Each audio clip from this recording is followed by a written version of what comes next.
gosses qui regardent De Funès sur un dessin animé. Quand on fait 3 ou 4 millions de téléspectateurs 40 ans après, pour la 55e diffusion, ça veut dire qu'il y a 2 générations qui sont arrivées. Et dedans, il y a des gosses. Alors ça leur est rendu heureux. Voilà. Ça leur est rendu heureux. Ça promet encore, ça promet. Il m'avait dit un jour, vous savez, le rire, c'est de l'horlogerie. Si les gens savaient comme c'est beaucoup plus difficile de faire rire que de faire pleurer. Et faire rire tout le temps, parce que quand on allait voir De Funès, on allait voir De Funès pour rire. Contrairement à Bourvil a joué des tragédies. Bon. Pour vous dire que ne me fâche pas. Ah bon? Mais ils ont quand même traversé. Vous avez quand même traversé. C'est très drôle, ça. Moi, j'ai jamais eu d'accident. Non? Jamais. Non, tu blagues. Jamais.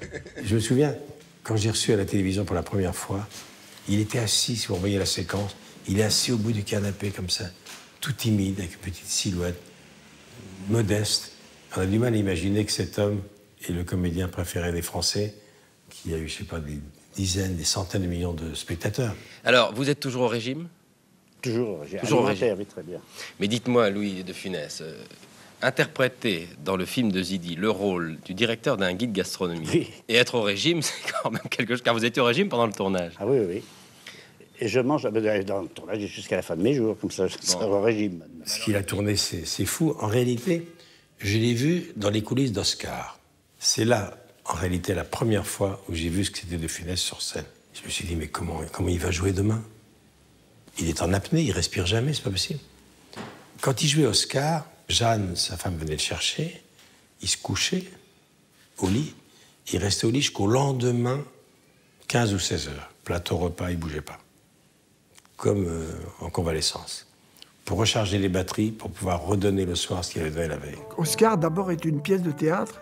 La pièce était d'une grande efficacité. Je m'étais dit, tiens, un jour, ça ferait un film amusant. Voilà, puis j'ai oublié. Et Louis avait apporté énormément de choses à la pièce.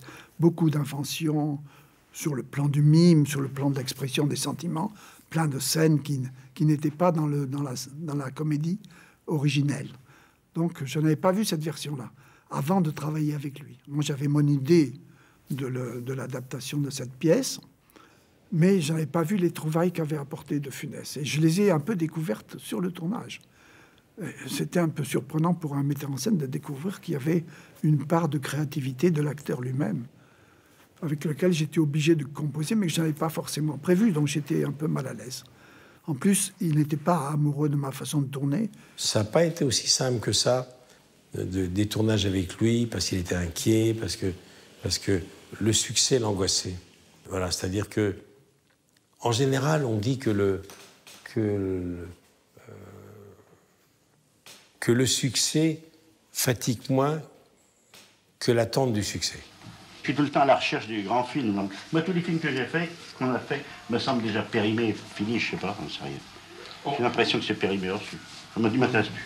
On avait l'impression avec... Je les regarde avec plaisir, Mais c'est le nouveau qui m'intéresse.